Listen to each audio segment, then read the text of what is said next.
그 전에 직장에 다닐 때 여러 사람들이 있었지만 그 가운데 믿는 사람 중에 특별히 친하게 지낸 그런 분이 있었습니다. 이분이 자기 집안 얘기도 이렇게 많이 하고 또 교회 얘기도 이렇게 많이 얘기를 하고 예배를 드릴 때 보면은 예배 드리는 자세가 이렇게 다르고요. 이분은 말씀을 다른 사람보다 굉장히 이렇게 사모하는 이런 모습을 이렇게 보게 되고, 또 어떤 기도를 이렇게 한다고 해도 기도에 정말 이 가슴에 있는 이런 그 기도와 마음이 담기는 이런 기도하는 그런 모습을 이렇게 늘 보게 됐습니다. 그러던 중에 이제 이분의 아버지가 이렇게 돌아가셨어요. 그래서 이제 그 집에 가게 되는데, 다른 분들은 왔다가 잠깐 갔지만 저는 오랫동안 거기에 그 집에 머물러 있었습니다. 이분이 저에게 이제 그런 얘기를 해요. 그동안 자기 집안에 대해서 많은 얘기를 했지만 실은 자기가 얘기 안 한 게 하나 있다고. 뭐냐 이랬더니 자기에게 동생이 있다고 그래요. 그런 동생이 있는데 실은 나면서부터 이렇게 앞을 보지 못하는 이런 맹인이었다고 그런 얘기를 했습니다. 지금 동생이 저쪽 방에 있는데 동생을 잠깐 데려오겠다고. 그래서 잠시 이렇게 만났어요. 만나서 인사를 나누고 이랬는데, 그 동생뿐 아니고 모든 가족들이 그로 인해서 다 예수님 믿게 되고, 이러다 보니까 이제 그런 배경을 가졌기 때문에 말씀에 대한 사모함이나 또 예배 드리는 부분이 달랐던 이런 모습을 보게 됩니다. 그 혁규라는 이 친구가 얘기하기를 그런 얘기를 했어요. 자기 동생 때문에 모든 가족이 다 예수님 믿게 됐습니다. 또 그러다 보니까 어떤 아픈 사람을 볼 때도 자기들은 그냥 보이지 않고, 또 성경의 복음서를 읽다 보면은 많은 환자들이 있고 예수님 만나고 이렇게 치유받는데, 이런 부분들이 굉장히 마음에 와닿는다고 했습니다. 물론 자기 동생이 눈을 이렇게 뜨진 못했지만 그러나 그로 인해서 모든 가족이 다 예수님 믿게 됐다. 그러면서 어떤 면에 하나님께서 자기와 함께 동생과 누나분들이 몇 있는데 그 누나분들 모든 분들이 구원받고 하나님 은혜 속에 있습니다. 이런 얘기하고요. 그리고 누님 두 분이 그 교회 권사님으로 계신다고 그런 또 소개도 이렇게 했습니다. 우리가 참 그런 것 같아요. 모든 게 다 풍족한 있으면 우리가 하나님에 대한 사모하는 마음이 더 많을 것 같아도 그렇지 못한 경우가 많이 있습니다. 왜냐하면 내가 가진 거 이걸 의지하기 때문에 그렇죠. 반면에 여러 가지 부족함이 있으면 그걸 가지고 하나님께 기도하고 그걸 가지고 그리스도께 나가면서 이런 하나님의 은혜를 받는 이런 모습들을 우리가 볼 수 있습니다. 오늘 지금 말씀의 이런 내용을 보게 되면 사실 예수 그리스도의 복음을 전했는데 베드로와 요한이 두 사도가 지금 붙잡혔어요. 어디에 잡혔냐? 공유에 이렇게 잡힌 걸 볼 수 있습니다. 이 공유에서는 이제 예수님을 붙잡아서 그 예수님은 죽여야 합니다. 이렇게 사형으로 결론을 내리고, 그들이 본디오 빌라도에게 데려가서 예수님 죽여주기를 간절히 호소하고 모든 백성들도 거기에 함께 동조하는 것을 보게 됩니다. 자, 이 법정에 이 사도를 지금 세워놓고 신문하는 내용이 오늘 본문의 이런 내용이에요. 근데 우리가 잘 알지만 여기에서 베드로 요한이 대답한 내용은 시대적인 이런 말씀인 것을 우리가 볼 수 있어요. 그럼 어떤 그 대답을 했냐? 다른 대답을 전혀 안 했습니다. 이들이 예수 그리스도, 예수님께서 정말 그리스도이심을 법정에서 선포하고 또 정말 우리는 그분을 믿습니다. 이런 고백을 해요. 그런 내용 가운데 보면 예수 그리스도의 죽으심과 말씀한 그들 3일 만에 부활했습니다. 여러분들도 정말 사실을 알기 원합니다. 이런 간절한 마음을 가지고 법정에 서서 그들에게 증언하는 이런 내용을 볼 수 있습니다.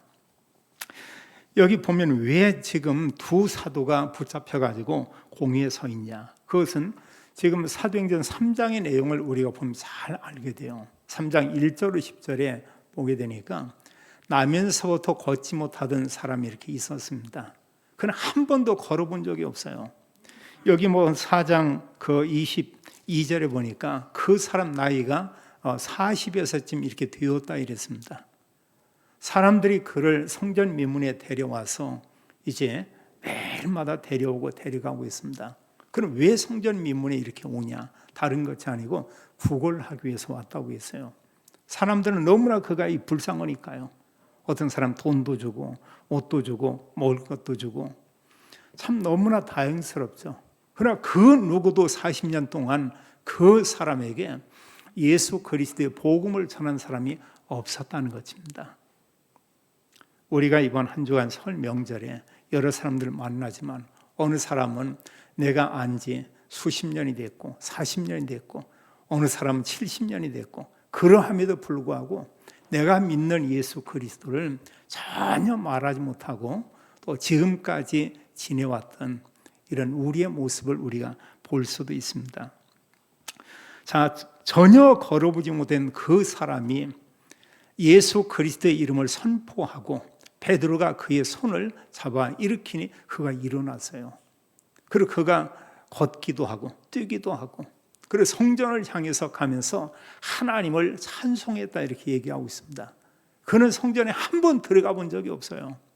근데 베드로 통해서 복음을 듣고 그가 이제 몸이 치유받고 구원받고 나서 하나님의 성전에 들어가게 된 것입니다. 이건 놀라운 일이죠. 우리가 알지만 그 본인의 기쁨 이루 말할 수 없고요. 특히 그에게 부모가 있고 가족이 있습니다. 그 가족들이 얼마나 기쁘겠어요. 단 한 번도 걷지 못하고 매일 구걸만 했던 그 아들이 성전에 들어가서 찬송할 수 있죠. 하나님을 찬양하죠. 뭐 이루 말할 수 없죠. 사실은 하나님께서 우리에게 베푸신 구원이 이러한 것임을 우리가 보게 됩니다. 이제 수많은 사람들이 이 사건으로 인해서 이제 베드로 요한에게 막 몰려들었어요. 솔로몬 행각에 수많은 사람들이 모였는데 거기에서 지난 시간에 우리가 봤습니다만 3장에 보면 베드로가 설교를 합니다. 설교 내용의 핵심은 뭐냐? 그리스도가 오셨는데 누가 그리스도냐? 예수님이다.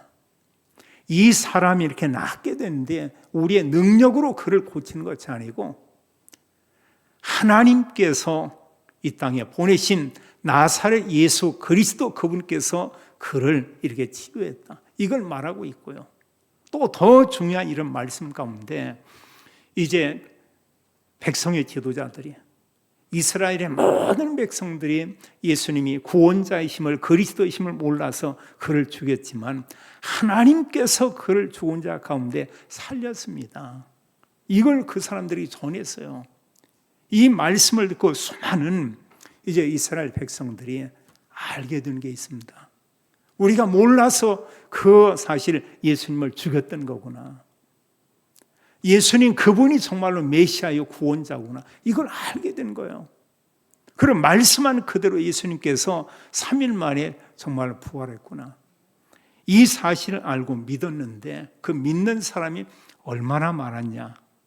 성경은 기록하기를 그렇게 말하고 있어요. 여기 이 하나님의 말씀을 듣고 믿은 사람들이 여기 4절에 보니까 뭐라고 했냐. 남자만, 뭐 여자 합치면 더 많겠죠.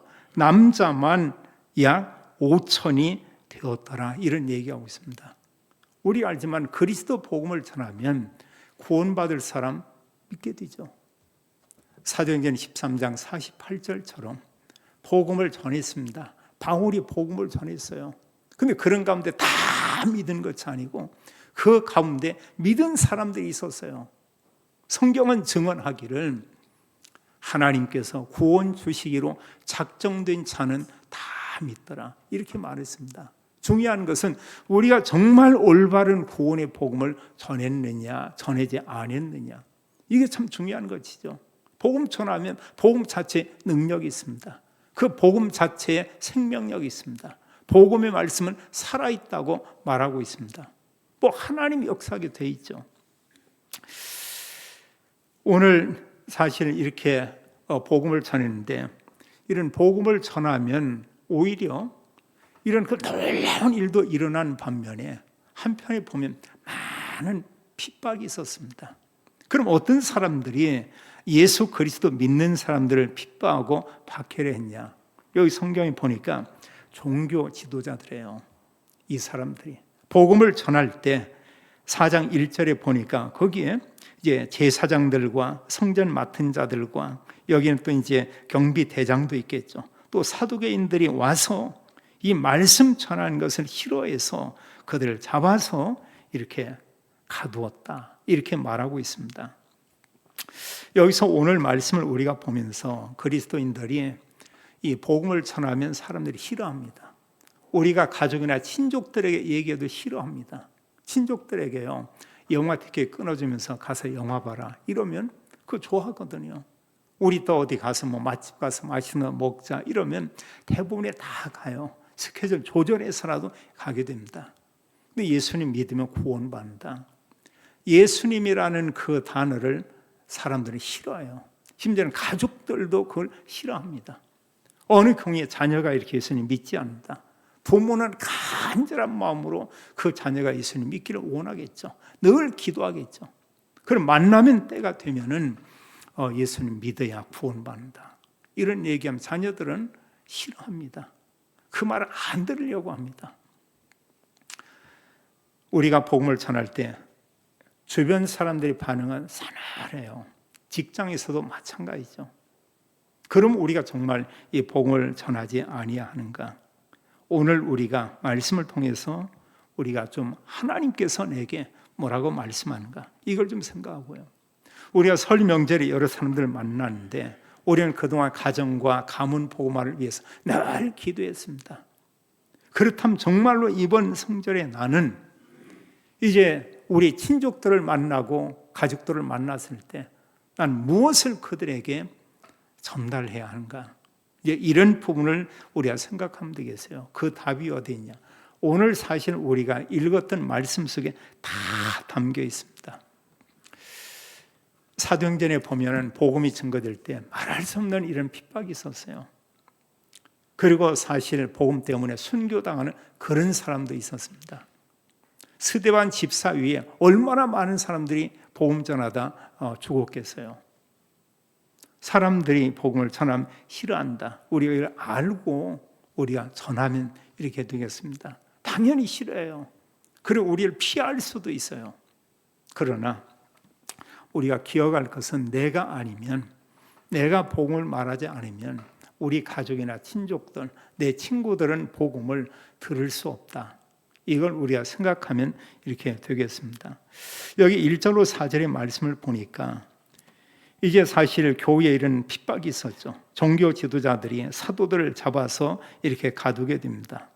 그러함에도 불구하고 복음이 확산되는 것을 여기서 우리가 볼 수 있어요. 제사장, 성전 맡은 자, 사두개인들이 사도들을 잡아서 이렇게 가두었습니다. 그럼 왜 그들을 잡아서 가두었냐? 여기 그 이유에 대해서 2절에 잘 말씀하고 있어요. 한마디로 뭐냐면 예수 그리스도, 여기 예수 안에 죽은 자의 부활이 있다. 이 부활 자체 그걸 싫어하는 겁니다.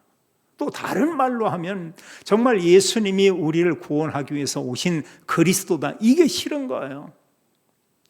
정말 메시아는 이 땅에 와서 인간의 죄를 위해서 단 한 번 죽으셔야 되고 말씀대로 3일 만에 부활해야 되죠.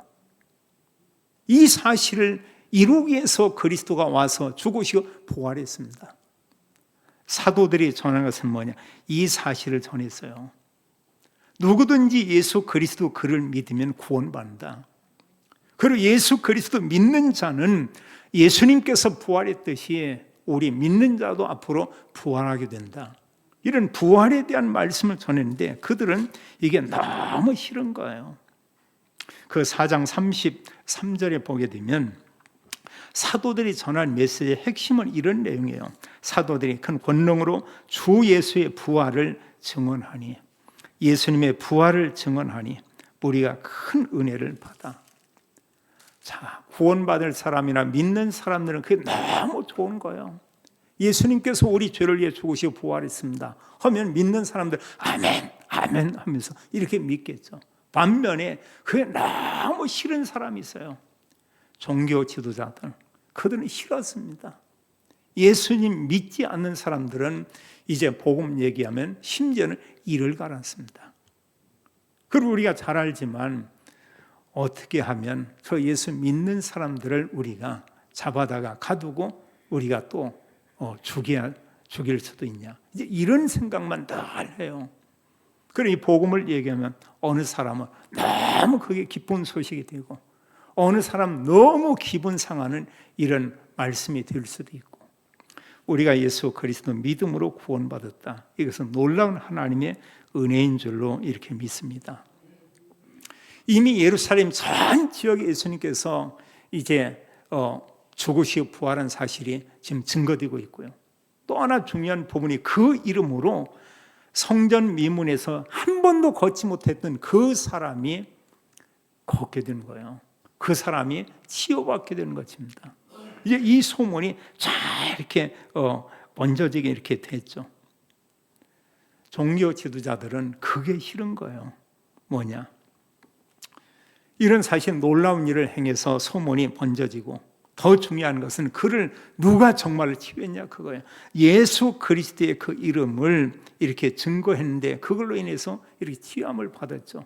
그리고 그리스도 복음이 증거되는 걸 싫어서 이들은 이제 보면 제자들을 잡아서 가두고, 오늘 내용에 보면은 그를 막 위협하고, 이런 내용들이 여기 이제 기록되어 있습니다. 이런 핍박 가운데서도 오히려 예수 그리스도 믿는 사람들이 이렇게 적을 것 같지만 그게 아니고 더 이렇게 확산되고 늘어났다고 했어요. 여기 4절에 보니까 그 말씀을 듣고 들은 사람들이 믿었는데 믿는 자가 많으니 남자의 수가 5천이나 더하더라. 박해를 받는데 계속 복음은 이렇게 확산되는 거예요. 마태복음 16장 18절에 베드로가 이제 신앙 고백을 합니다. 예수님 묻기를 너희는 나를 누구라 하느냐? 주는 그리스도시요 살아계신 하나님의 아들이시니이다. 이때 바요나 시몬아 네가 복이 있도다. 이를 내게 알게 아니는 혈육이 아니요 하늘에 계신 내 아버지시니라. 이러면서 예수님께서 축복한 그 세 가지 내용을 우리가 거기서 볼 수 있어요. 거기서 말씀하기를 뭐라고 말하고 있냐? 그 신앙 고백 위에 그 반석 위에 내 교회 세울 것이다. 또 말씀하고 있죠. 뭐라고 하냐? 음부의 권세가 이기지 못한다. 교회를 막는 사단의 권세가 그리스도의 복음을 막을 수 없고 그리스도인들의 그 복음 증가하는 그 사역을 중단시킬 수 없다고 이렇게 말하고 있어요. 또 말하기를 천국의 열쇠를 내게 준다, 이렇게 얘기하고 있죠. 지금 우리가 열쇠, 우리 어릴 때 사투리 쇠대 이런 얘기하는데 한마디로 그 천국 쇠대를 준다는 거예요. 얼마나 놀라운 거예요. 그런 말씀하기를 너희가 땅에서 매면 하늘에서 매일 것이고 하늘에서 매이면 또 땅에서 풀면 하늘에서 풀리게 될 것이다. 천국 가는 거 당연하지만 우리가 기도하는 거 하나님께서 다 들으신다. 분명히 음부의 권세가 복음의 말씀을 막을 수 없음을 우리에게 말씀하고 있고 성경 이미 얘기하고 있어요. 마가복음 16장 15절에 이 복음은 온 천하에 증거될 걸 얘기하고 있습니다. 너희는 온 천하에 다니며 만민에게 복음을 전파하라. 사도행전 1장 8절도 말씀하고 있어요. 구원받은 성도에게 하나님이 성령을 부어주시는데 너희가 성령을 받게 되면 성령이 너에게 임하면 너희가 권능을 받고 예루살렘과 온 유대와 사마리아와 땅끝까지 이르러 내 증인이 예수님이 그리스도라고 하는 이 증거를 너희들이 하게 될 것이다, 이렇게 말했거든요. 그럼 누가 막겠어요? 임금이 막을 수 없고요.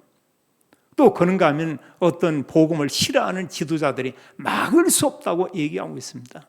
우리 한국에도 복음이 선포를 막았거든요. 많은 순교자가 있었거든요. 지금 보세요. 140년 만에 수백만 명, 거의 1000만 명 가까이 되는 이런 수많은 사람들이 기독교인이다, 이렇게 얘기하고 있습니다. 물론 그들이 다 구원받았다, 보기는 어렵죠.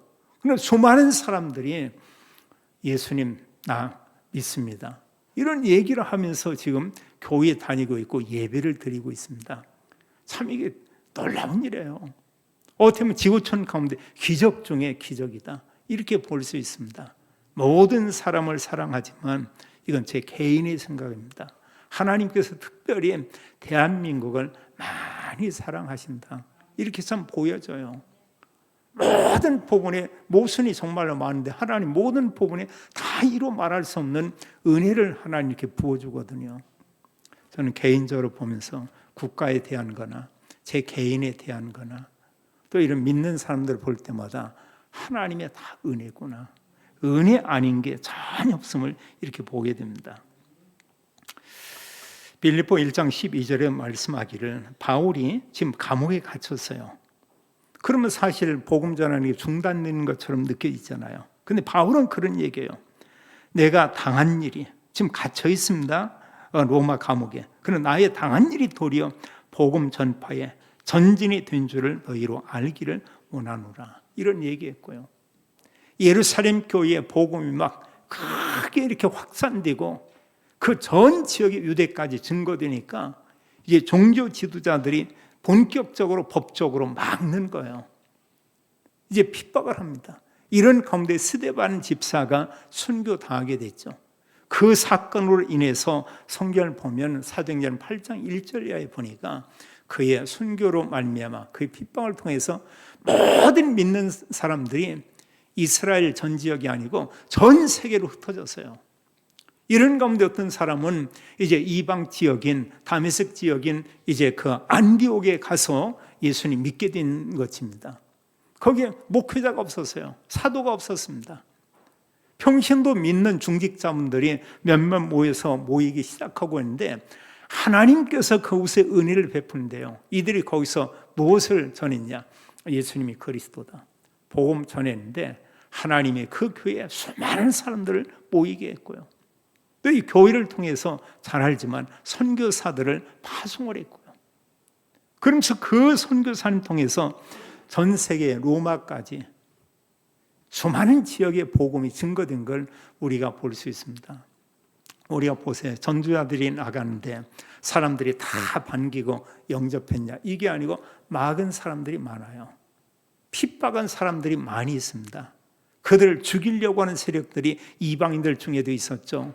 그런가 하면 종교 지도자들이 파송한 유대인들이 전도자 바울팀 이들을 죽이려고 했었죠. 그러나 복음은 막지 못했습니다.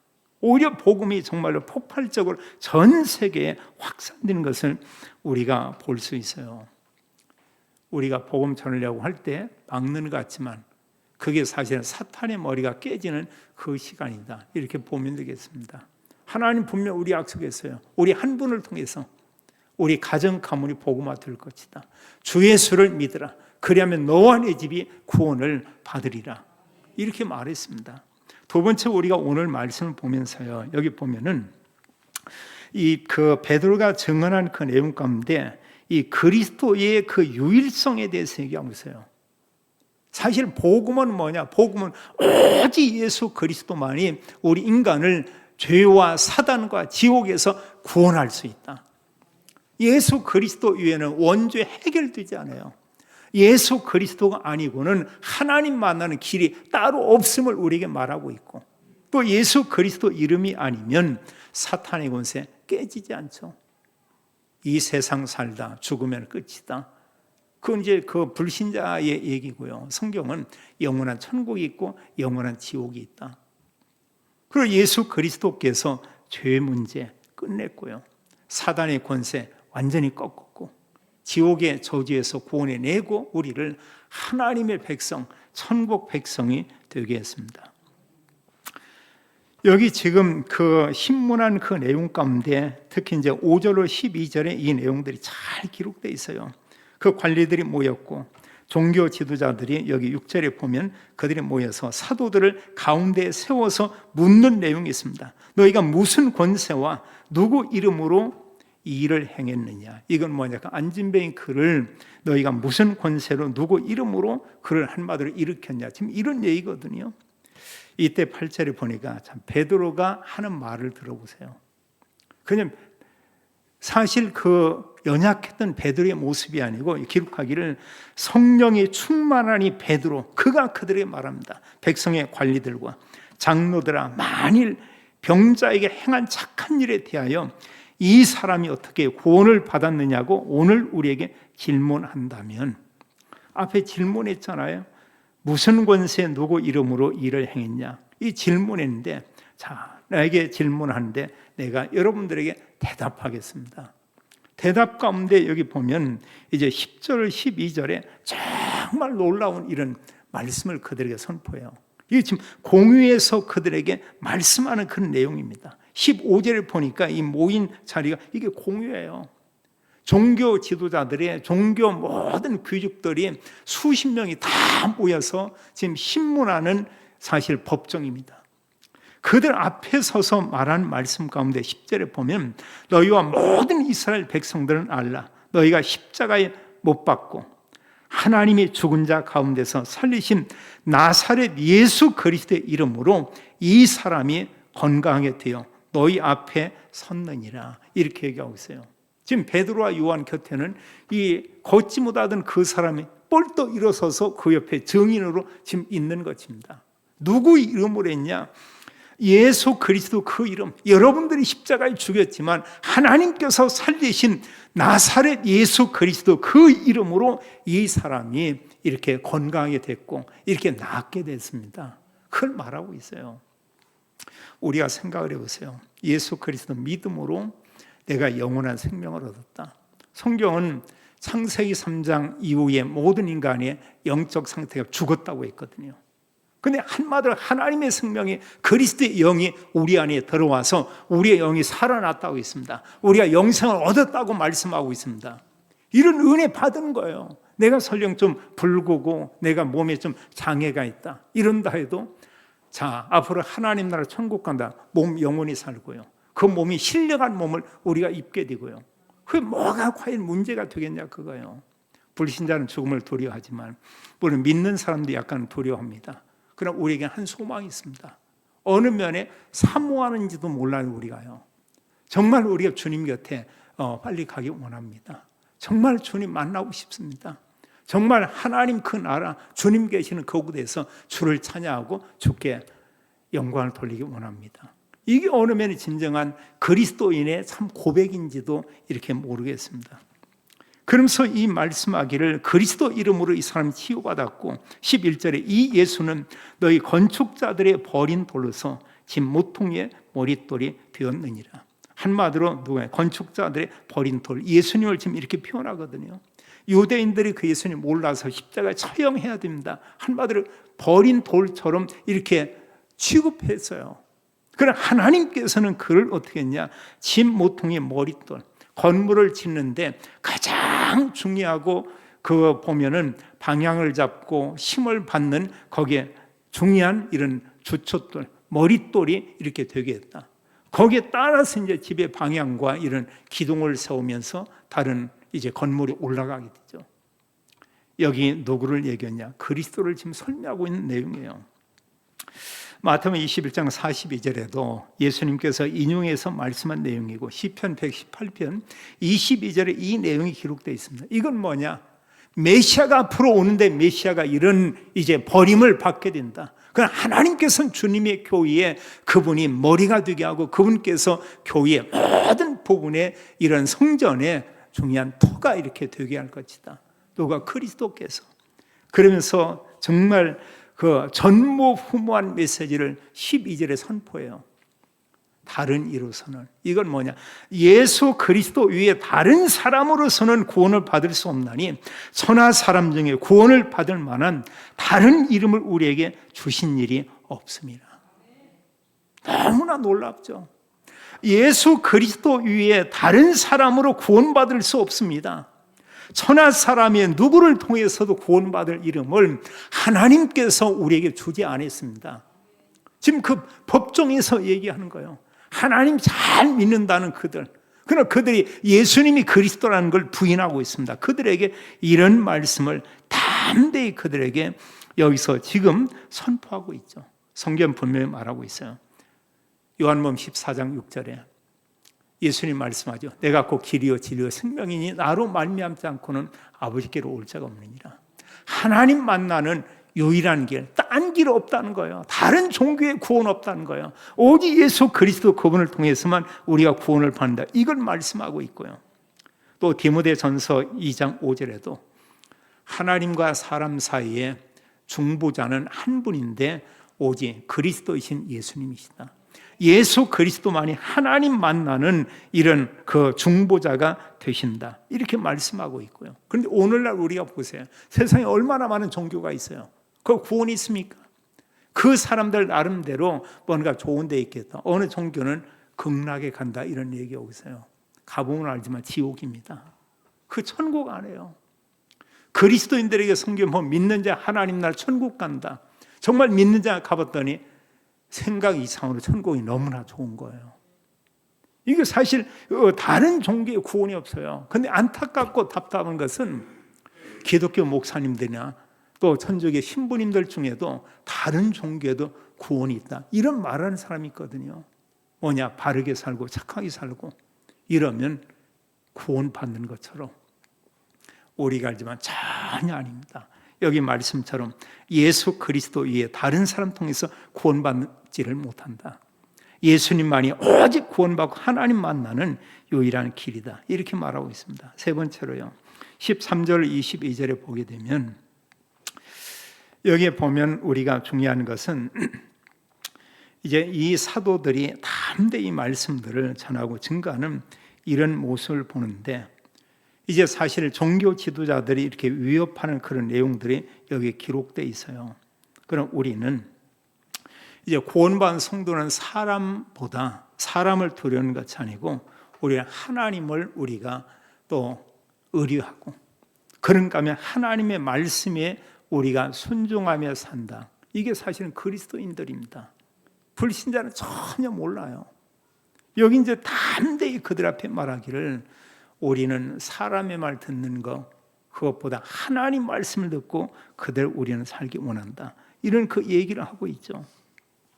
사도들이 그들 앞에 담대히 증거합니다. 13절 이하에 보게 되면 종교 지도자들이 볼 때 이들은 본래 학문이 없는 범인, 한마디로 그냥 뭐 평범한 이런 사람 그들로 이렇게 알고 그랬는데 이런 얘기하는 거 보니까 이게 완전 다른 거예요. 그들이 뭘 알고 있었냐면 이 두 사도가 예수님과 함께 있었던 사람이라는 것을 알고요. 또 하나는 이제 그 40년 동안 걷지 못한 그 병 나은 사람, 그 사람이 이 사도와 함께 서 있는 것을 이렇게 보고 14절 보니까 더 이상 비난할 수가 없는 거예요. 더 이상. 그러면서 이제 그들이 모여서 이제 의논하죠. 공회에서 일단 너희들 나가 있어. 이러면서 16절에 보니까 이 사람들을 두 사도를 한마디로 어떻게 할까? 그들로 말미암아 유명한 표적. 이것은 걷지 못하는 그가 일어난 그걸 얘기하고 있죠. 일어난 표적이 예루살렘에 사는 모든 사람들에게 지금 알려졌는데 우리가 이거 부인할 수 없다. 그래 이제는 우리가 막아야 한다. 이것이 모든 이스라엘 백성들 그 민간에 더 퍼지지 못하게 하기 위해서 우리가 그들을 위협하여 이후에는 이 이름으로 예수 이름으로 아무에게도 말하지 말자 하고 이러면서 그들을 불러서 18절에 보니까 경고하고 도무지 예수 이름으로 말하지도 말고 가르치지도 말라 하니 이때 베드로 요한이 대답하는 거 보세요. 참 보면은 물론 성령 충만하기도 하지만 더 중요한 건 성령 충만한 그들에게 그 가슴 속에 뭐 있냐? 그리스도가 있는 거예요. 오직 예수 그리스도 그분만이 구원자라는 걸 알기 때문에 뭐 죽음 두려워하지 않고 담대히 거기서 선포하고 선언하는 이런 모습을 이렇게 보게 됩니다. 여기 말하기를 그들에게 위협하는데 19절에 보니까 베드로와 요한이 대답하여 이르되 하나님 앞에서 너희들 말을 듣는 것이 하나님의 말씀을 듣는 것보다 옳은가 판단하라. 그러면서 우리는 보고 들은 것을 말하지 아니할 수 없다. 한마디로 우리는 계속 앞으로 전하겠다는 거예요. 이제 이 관리들이 그들을 불러서 뭐 이제 죽이면 좋겠는데 지금 여러 백성들이 있고요. 그러지 못해서 그들을 위협하고 이제 놓아줬다. 그들을 한마디로 보면 여기 위협했을 때 서 있지는 않지만 어쩌면 그런 정도 위협하지 않았겠어요? 너희들도 앞으로 계속 이러면은 네 선생 예수 알지? 예수 우리가 죽였어. 그런 것처럼 너희들도 어느 날 이렇게 죽일 수 있어. 이렇게 이런 위협도 했겠죠, 얼마든지요. 자, 우리가 알지만 이 그리스도 복음을 이렇게 막는 세력도 많고, 또 우리 생각 속에 사탄이 그런 마음을 불어넣습니다. 너 얘기하면 사람들이 싫어해. 또 가족이나 친족들, 친구한테 얘기하면은 또 따돌림 당하고 그 사람들이 싫어해. 그러니까 하지 마. 이럴 수 있거든요. 사탄의 소리입니다. 하나님 우리에게 말씀하기를 예수 그리스도 그를 말하라. 그가 증거하면, 그가 증거되면, 그를 선포하면 구원받을 사람은 다 하나님께서 믿는 믿음을 하나님이 갖도록 한다. 이렇게 말하고 있죠. 우리는 이번 설에 여러 사람들 만날 것입니다. 우리가 사람의 말에, 분위기에, 환경에 속지 말고 하나님 우리에게 말하고 있어요. 예수 그리스도 복음 말하고 증가하라. 방법적으로 우리 간증할 수 있습니다. 우리가 전해야 되겠습니다. 우리가 그 일을 놓고 우리가 정말 기도하면 좋겠어요. 복음 가진 사람들은 이 복음을 부끄러워하지 않습니다. 분명히 우리가 복음 얘기할 때 세상 사람들을 싫어합니다. 그걸 알고요. 우리가 정말 그리스도 아니면 나에게 너무 소중한 분들이 구원받을 수 없다. 이걸 알고 기도한 마음으로 우리가 또한 그들에게 정말 이 복음을 알리고 전하면 좋겠습니다. 모든 성도님 통해서 가정이 복음화되고 가문이 복음화되기를 예수님의 이름으로 축원합니다. 아버지 하나님, 우리에게 구원의 은혜 베푸심을 인하여 감사합니다. 예수님만이 그리스도이신 사실을 알고 예수 그리스도의 그 죽으심과 부활을 믿는 믿음을 우리에게 주어서 감사합니다. 간절히 원하는 것은 아버지 하나님, 저희 모든 가족들이, 저희의 모든 아버지 하나님 친족들이 예수 그리스도 믿고 구원받기 원합니다. 아버지 하나님, 이런 구원의 놀라운 은혜를 저희 가정의 가문에 허락해 주옵소서. 아버지 하나님, 저희들이 평생 또 사는 동안에 예수 그리스도의 복음을 전하고 증거하는 증인의 삶을 살도록 하나님이 축복해 주옵소서. 주 예수 그리스도 이름으로 기도하옵나이다. 아멘.